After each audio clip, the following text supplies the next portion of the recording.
I gave you my heart.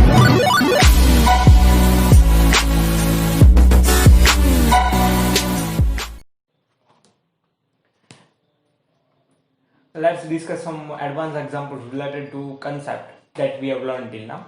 Okay, so what is the first example we will be discussing right now is calculate number of lowercase and uppercase, and also you have to use a concept of dictionary in it. Okay, so what I want to say is just form a dictionary, and inside which you have to let's see by examples. You will not understand like this. So what I have to do is firstly create a function, like I am giving a name is upload like this, and I am passing one string inside it. Okay, so what I am to do is just now I am assigning one dictionary. I am creating one dictionary which is so for d, which is equals to like this, and I'll let me create a key which will be like this, upper, and as a value of upper, by default I am assigning it as 0 because I have to start from a 0, because I have to start from a 0 and start on calculating as my uppercase number is appearing in that particular string that I am going to pass. Okay, so what I have to do is just write a lower like this and just 0. Okay, now what to do, like for better understanding, let me pass first one string. Okay, so up like this, up and low. Inside I am passing a string, so my name is Sneh. Okay, so what I have to do is just I have to extend it by 1 as this uppercase appears. Okay, what I want to say is as these uppercases are appearing in my whole string, then I have to reassign it by 1 means. Okay, so what I have to do is by using a for loop, let's let's iterate each and every element. So what I have to write is for e in this particular string. So what I have to write is here is a string means as, and if I have to write a if condition, if this element means what e represent to each element. Okay, so if e dot, there's a special method if it is a lower or it is a upper, to check whether it is lower or it is upper, there is a special method dot is upper, like upper, oh sorry, triple p upper and simple like this. It will check whether it's a lower. If it is a lower, then I have to extend it by 1. Means what I have to do is just like this, and upper, which will be plus equals to 1. I am just extending by 1 as the upper alphabet is occurred.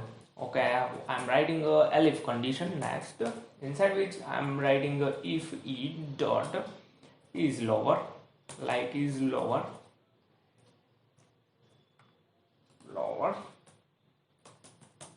then I have to extend lower by 1, so lower and plus equals to 1 like this. Perfect. Now what if something like white space occurs?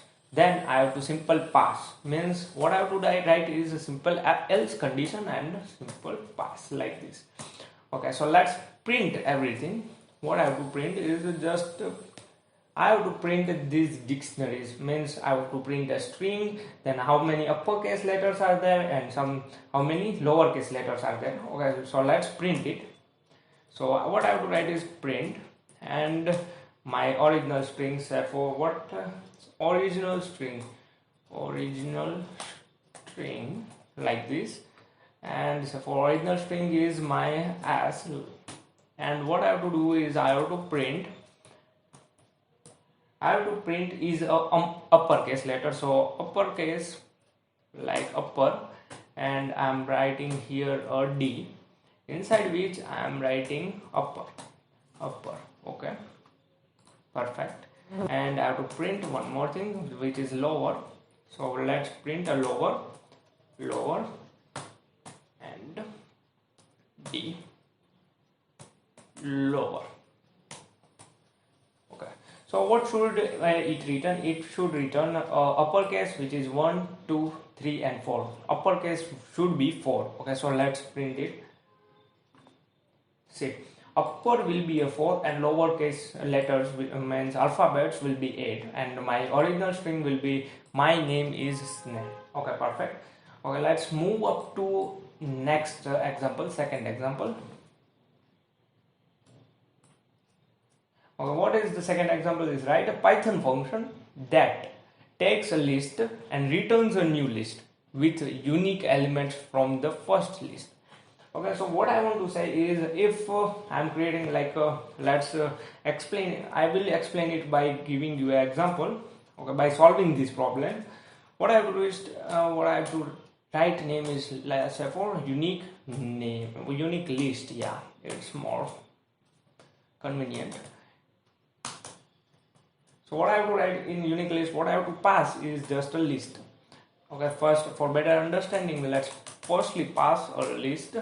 So unique list, and I have to just pass a list. So whatever list I will be passing in it is say for 1, 2, 3, 4, 8, 9. Okay, so what I have to do is just create a new list in the in this function. So I'm writing a new list and assigning as 1, 3, 4. So what it will do is I am passing this list. What it will do, if this list does not contain the element which are present in that passed list, means let me tell it L, in L list, then I have to append in this list. So for better understanding, I am writing it list 1 and I am writing in it as a list 2. Okay, so what I have to do is just using a for loop. So for loop for elements means for E in the list 2, like this, list 2. What I have to write is, there's a if condition. I have to write a if condition. Say for if this particular E is, means this particular E if not in my list 1, means list 1, means what it will tell is, if this particular element, means each element, it will check each element if whether this element is contained in my list 1 or not. Okay, so then if it is not present, then I have to append it. So what I have to write just is list 1 dot append, like this. Okay, and what I have to what type of I want to append is, I want to append that particular element, so E. Okay, perfect. And finally I am going to return this whole list 1. So I am returning list 1, and let's assign it to some variable like X, and later on we are going to print it. So for print and then X. Okay, perfect. Let's check it. See, it will be printing the same list as this. What it will do is for 1, 3 and 4, right? 1, 3 and 4, and it will append that elements which are not present in my list. Okay, so hope you will like it, and see you in next video. Like a Hellcat.